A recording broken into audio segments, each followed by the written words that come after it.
Its member states, together with our allies, will hold Russia accountable.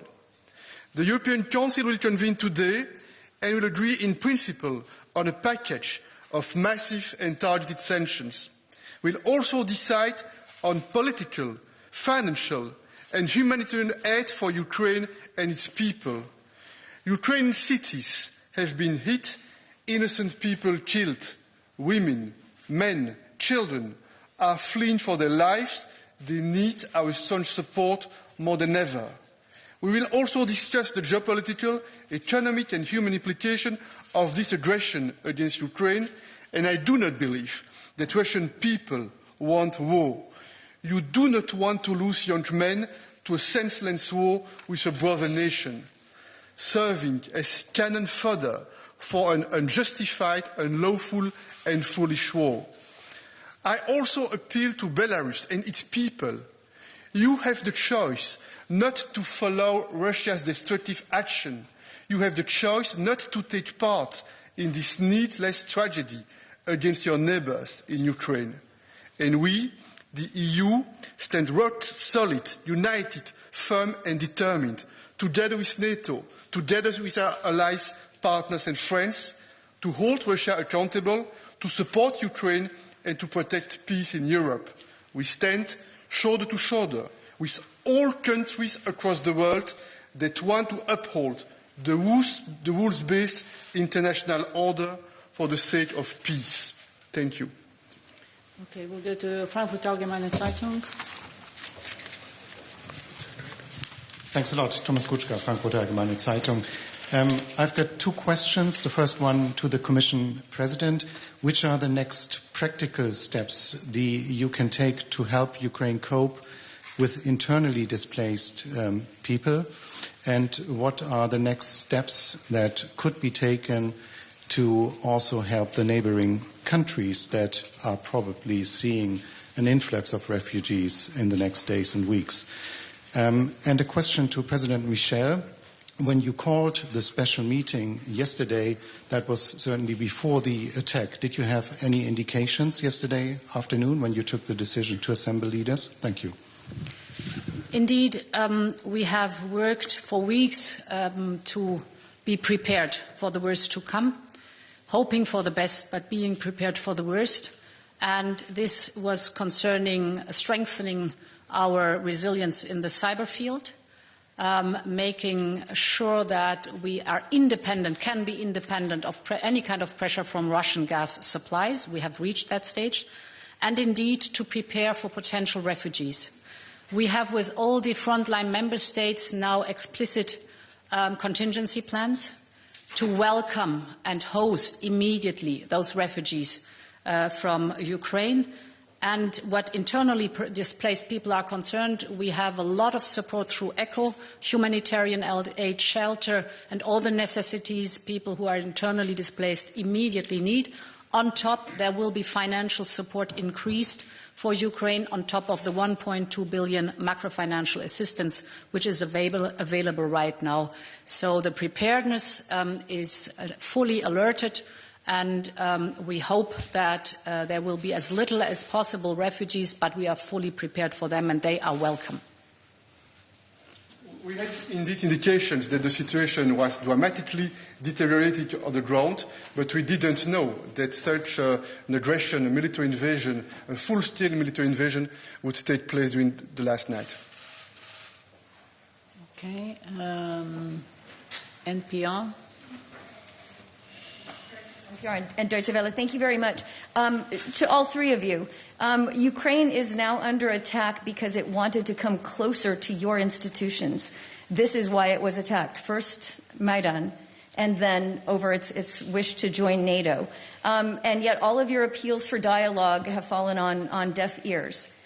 We saw the buildup happen. Nothing you did worked. What more could you have done? And how do you feel today when you are sitting here saying that innocent lives are going to be lost? And these are people whose only crime, even in the words of the Kremlin, are that they wanted to be closer to Europe. Thanks. Well, I think it's very important to remember that there is one that is the aggressor, one one state that is responsible for what is happening now in Ukraine, and that is Russia. Russia is the country which is responsible for the loss of lives and the aggressive actions against Ukraine. And we have reached out to Russia for many, many years, actually, and especially during the last months, to engage in political dialogue to try to prevent this conflict. But at the same time, we are, as Ursula von der Leyen said, we have also been absolutely prepared for the worst, and that's what's happening now. So we have to remember that there's one aggressor, and that's Russia, and Russia is responsible for what we see evolving in Ukraine now.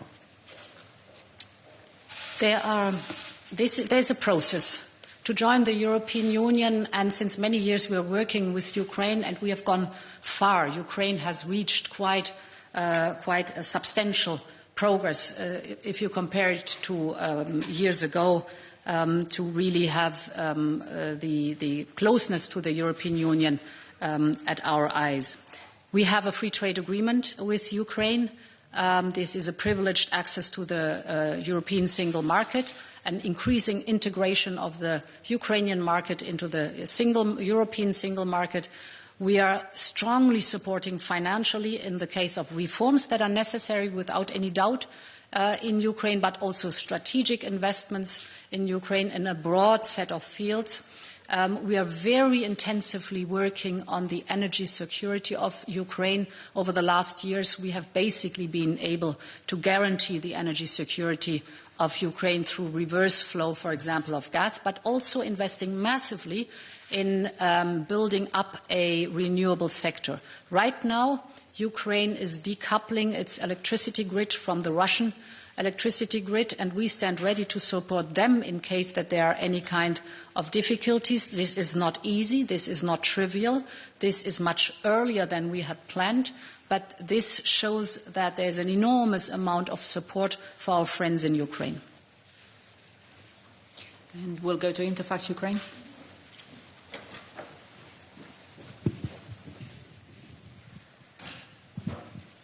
Thank you, Anna.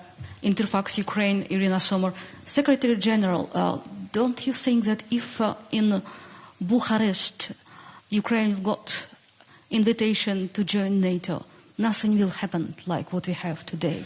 And a question for your leadership. When we are talking about political support, can we talk about perspective of membership, at least political decision? Thank you. But again, we have to remember who is responsible.